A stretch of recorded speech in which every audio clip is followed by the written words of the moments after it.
kita mulai para peserta pelatihan analis laporan keuangan yang diselenggarakan oleh Divisi E-Learning Penerbit Salemba 4. Berikut ini adalah materi pertama yang merupakan materi pendahuluan dalam pelatihan analisis laporan keuangan ini.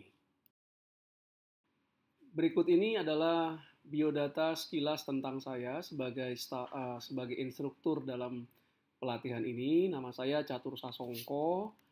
Saya adalah staf pengajar di Departemen Akuntansi FEB UI dan juga pernah menjadi konsultan dan instruktur pelatihan di Pusat Pengembangan Akuntansi Fakultas Ekonomi Bisnis Universitas Indonesia. Sehari-hari saya selain sebagai staf pengajar, saya juga bekerja di penerbit Salemba Emban Patria atau penerbit Salemba 4.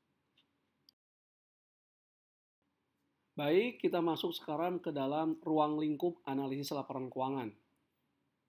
Jadi di perusahaan ada juga peranan dari analisis laporan keuangan, yaitu mengevaluasi kinerja dan posisi keuangan perusahaan di masa lalu, di masa kini, dan membuat proyeksi untuk melihat kinerja perusahaan di masa depan. Yang berikutnya adalah mengevaluasi kesehatan keuangan perusahaan. Apakah perusahaan mengalami kesulitan keuangan saat ini, dan juga bagaimana melihat prospeknya di masa depan. Yang terakhir juga, analis laporan keuangan juga berperan dalam pengambilan keputusan investasi. Misalnya, saham apa yang harus dibeli oleh perusahaan sebagai wahana investasinya. Dan misalnya ketika perusahaan meminjam uang ke bank, maka di bank ada analis kredit yang menganalisis salah satunya laporan keuangan perusahaan yang akan meminjam uang ke bank untuk mengetahui apakah perusahaan yang mengajukan permohonan kredit di bank ini memiliki kemampuan nantinya untuk membayar utang pokoknya maupun bunga yang biasanya dikenakan atas utang tersebut. Mengapa perusahaan harus melakukan analisis laporan keuangan? Yang pertama, manajemen harus memahami laporan keuangan perusahaan. Kemudian harus menilai kinerja perusahaan. Apakah perusahaan memiliki kinerja yang lebih baik dibandingkan tahun-tahun sebelumnya? Apakah perusahaan memiliki kinerja yang lebih baik dibanding perusahaan pesaing? Kemudian mendeteksi kelemahan dan kekuatan perusahaan. Apa saja kelemahan yang ada yang dilihat di laporan laba rugi? Bagaimana penjualan perusahaan? Apakah penjualan perusahaan didominasi oleh satu produk saja? Nah, ini tentu saja beresiko. Bagaimana kondisi kas perusahaan? Apakah aset lancar yang ada itu mampu memenuhi segala utang yang jatuh tempo kurang dari 1 tahun? Apakah perusahaan memiliki saldo kas yang mencukupi untuk menjalankan kegiatan operasional, khususnya saat ini di Indonesia yang sedang ada wabah corona? Dan apakah perusahaan memiliki uang yang cukup banyak untuk melakukan akuisisi? Nah, itu bisa dilihat dari analisis laporan keuangan. Kemudian juga kita bisa lihat memahami strategi perusahaan. Mudahnya ada 2 strategi besar, yaitu low cost provider, menjadi produsen dengan biaya yang paling rendah, atau diferensiasi, menawarkan fitur-fitur yang menarik bagi pelanggan. Nah, kalau strategi perusahaan itu low cost provider, maka biasanya margin keuntungannya rendah, tapi kuantitas yang dijualnya besar. Sedangkan yang diferensiasi itu margin keuntungan per unitnya itu tinggi, nah, dan biaya unit yang terjual juga biasanya tidak terlalu besar. Nah, ini apakah strategi perusahaan yang diambil juga mempengaruhi laporan keuangan. Nah, kemudian juga kita bisa melihat prospek perusahaan di masa mendatang. Kalau kinerja perusahaan makin lama makin turun, bagaimana prospeknya di masa mendatang? Apakah semakin baik atau malah semakin buruk? Nah, ini alasan dilakukannya analisis atas laporan keuangan untuk menjawab pertanyaan-pertanyaan tadi. Laporan keuangan perusahaan yang lengkap terdiri dari laporan laba rugi, kemudian laporan posisi keuangan, laporan arus kas, laporan perubahan ekuitas, dan catatan atas laporan keuangan.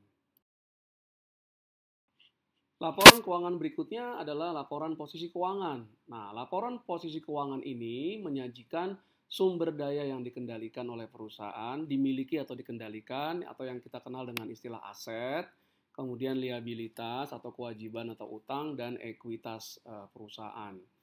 Nah, kemudian juga diperlihatkan apakah ada perbaikan dalam likuiditas perusahaan. Apakah aset lancar yang ada di perusahaan lebih dapat digunakan untuk menutupi utangnya. Atau dalam kata lain, apakah jumlah aset lancar itu melebihi jumlah liabilitas jangka pendek. Tadi saya jelaskan, liabilitas jangka pendek adalah segala kewajiban perusahaan yang harus dibayarkan kurang dari 1 tahun. Apakah perusahaan mampu melunasi segala kewajibannya, dan bagaimana posisi keuangan perusahaan relatif terhadap industri. Jadi perusahaan yang mengalami kesulitan dalam membayarkan kewajibannya, ini juga memiliki prospek yang mungkin tidak baik di masa depan. Nah, ini mungkin juga yang terjadi dalam kondisi saat ini, di mana ada kemandekan dalam aktivitas ekonomi yang membuat juga kewajiban perusahaan meningkat, dan ini tentu saja menjadi tantangan bagi perusahaan bagaimana agar tetap bisa berjalan dan kewajiban operasi tetap dapat dipenuhi. Analisis laporan keuangan juga memiliki keterbatasan. Yang pertama adalah kita tidak bisa hanya menganalisis laporan keuangan perusahaan saja. Kita dalam satu waktu, kita juga harus membandingkan. Membandingkannya dengan apa? Pertama, kita membandingkan pencapaian tahun ini dengan tahun-tahun sebelumnya. Apakah terjadi peningkatan atau justru mengalami penurunan kinerja misalnya. Yang kemudian kita juga membandingkan dengan perusahaan lain dalam satu industri. Nah, kesulitannya adalah menentukan perusahaan yang kita analisis ini masuk dalam industri apa. Itu tidak semudah yang kita bayangkan juga sebetulnya. Kemudian juga mencari perusahaan yang sejenis kita sudah dapat dalam industri, ternyata perusahaan yang kita akan jadikan pembanding memiliki kebijakan akuntansi yang berbeda. Penerapan kebijakan akuntansi yang berbeda bisa menghasilkan hasil yang berbeda juga.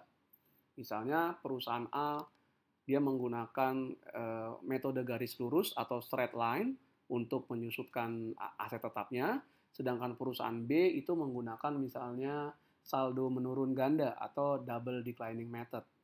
Nah, itu akan menghasilkan meskipun harga beli aset tetapnya sama, tapi beban penyusutannya berbeda.